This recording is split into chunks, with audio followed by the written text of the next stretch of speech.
आज का हमारा टॉपिक है माइटोकॉन्ड्रिया। माइटोकॉन्ड्रिया को हम लोग power house of the cell भी कहते हैं। ठीक है, बहुत ही सिंपल सा स्ट्रक्चर है माइटोकॉन्ड्रिया का। आप देख सकते हैं ये माइटोकॉन्ड्रिया का स्ट्रक्चर है। ये आउटर मेम्ब्रेन है। ये क्या है? ये बाहरी मेम्ब्रेन है, आउटर मेम्ब्रेन। आउटर मेम्ब्रेन है ये। ठीक है, बाहरी मेम्ब्रेन है ये। और ये है अंदर का मेम्ब्रेन। आप देख सकते हैं ये अंदर का जो मेम्ब्रेन है वो डिसकंटिन्यूअस है, मतलब बीच बीच में यहां पर इस तरह से यहां पर क्या है, फोल्डेड स्ट्रक्चर है। ये क्या है? Inner membrane. Inner membrane. Inner membrane को हम लोग क्रिस्टिया भी कहते हैं। क्रिस्टिया, क्योंकि इसमें क्या है, ये फोल्डेड लाइक स्ट्रक्चर है और इस कारण से ये फिंगर लाइक स्ट्रक्चर के लिए इसका नाम पड़ गया क्या? तो क्रिस्टिया। तो inner membrane is also called cristae. ये जो आप देख रहे हैं स्पेस, इस स्पेस को हम लोग बोलते हैं क्या? मैट्रिक्स। मैट्रिक्स मतलब यहां पर फ्लूइड भरा होता है और सारे न्यूट्रिएंट्स यहां पर होते हैं। Mitochondria is also called semi autonomous organelle. Why it is called semi autonomous organelle?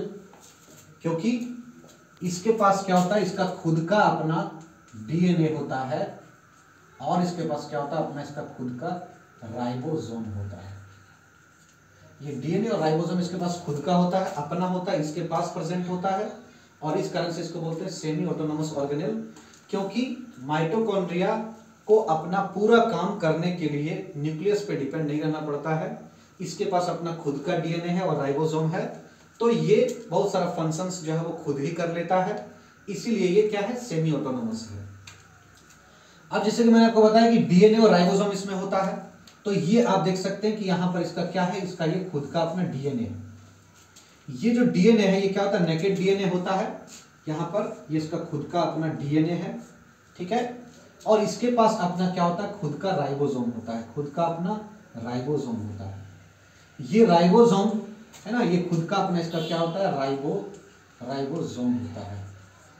और ये राइबोसोम इसका 50 + 30 सब यूनिट से मिलकर, आप लोग सोच रहे होंगे कि यार 80 होगा, लेकिन ऐसा नहीं है। 50 + 30 राइबोसोम के केस में क्या होता है, यहां पर जो है आपका 70 सब यूनिट हो जाएगा।